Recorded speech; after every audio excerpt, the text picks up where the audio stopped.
Okay, hello.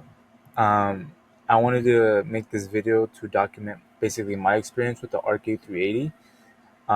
It's going to be different for a lot of people because there's different configurations of PCs, and Intel kind of changes how it acts with all those different configurations. So, with that in mind, I want to preface this by saying I am running this handicapped PCI Gen 3. My system is PCI Gen 3. I have a Ryzen 7 2700X, and I only have a PCIe Gen 3 support on it. So just keep that in mind.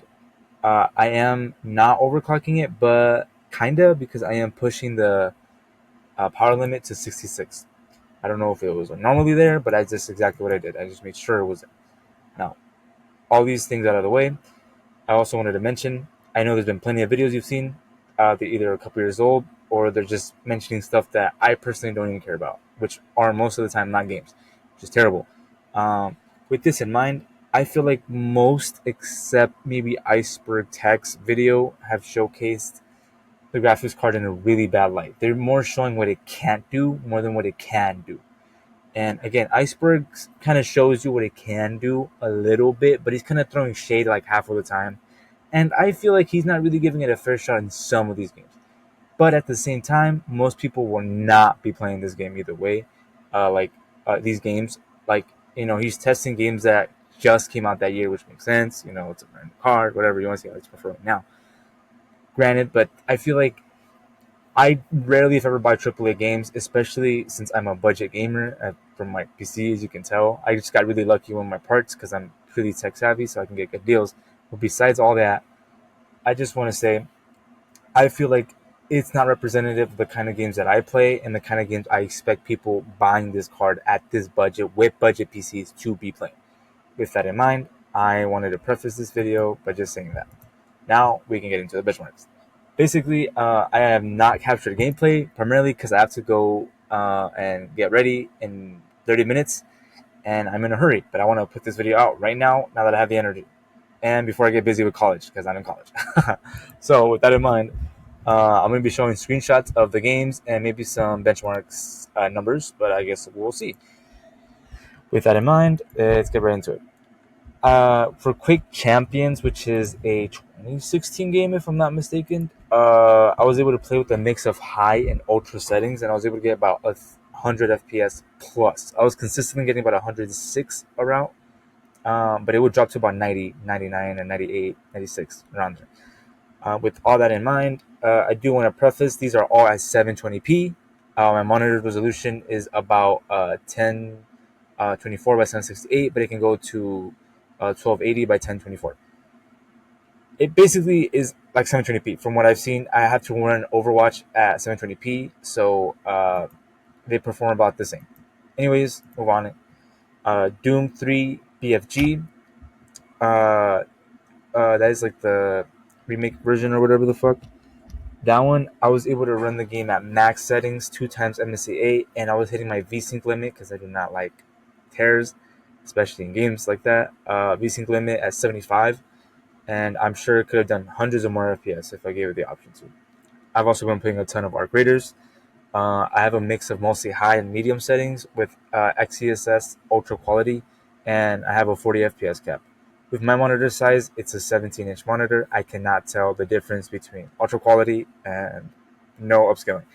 Really hard, and I get pretty decent size and performance. I can get more than 50. I get about 50-ish plus FPS, but it does drop to about like 45, 47, maybe like a little bit more. So I just cap it at 40. Overwatch, I get a mix of high and ultra settings, and I'm running Fxaa on it, and I get about 100 plus. So specifically about 180-ish, but it does drop around there again, up and down. That game's 720p. Roblox, I play a ton of Roblox with my boyfriend and my friends, and I have settings of about 60 FPS cap, but I'm running the highest settings, and I play tons of games, and it does not drop. It's fine. Counter-Strike 2, it's a mix of high and medium settings with csaa, which I'm assuming is Counter-Strike anti-aliasing. It's running ultra quality FSR at about 130 FPS. Again, I cannot tell the difference on my monitor size at the distance I am between ultra quality and regular, and it gives me a FPS increase. So 130 plus FPS, about 138ish, but it can drop and rise. Um, Now with the lowest settings on Counter Strike, with no upscaling, so full basically 720p, about it gives me about 150 plus normally, but about 160 and can drop about no and can drop and raise. Sorry. I think though on Counter Strike 2 with the lowest settings, I was hitting a CPU limit. I think if you had a better CPU and you made a esports gaming machine with the bomb ass CPU and this graphics card, I think you would have no problem hitting over 200 FPS at the lowest settings.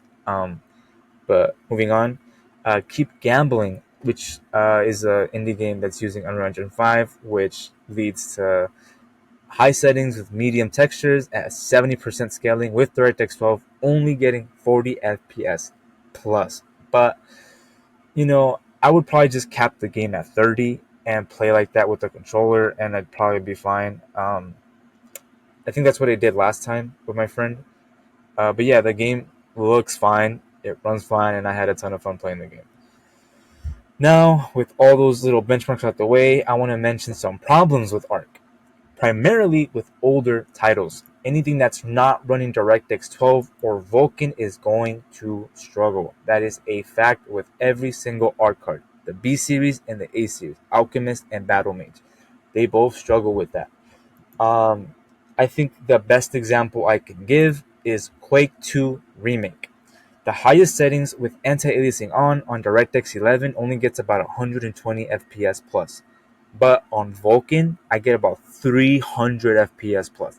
I can't even imagine. That's like double the FPS, bro. That's insane. More. Um, and yeah, that's just from changing to DirectX 12 to Vulkan. I feel like this showcases the biggest problem. If you're playing mostly really old DirectX 11 games or older, 9, 10, whatever, I think you're not going to struggle maxing out the game and putting at 1080p or higher.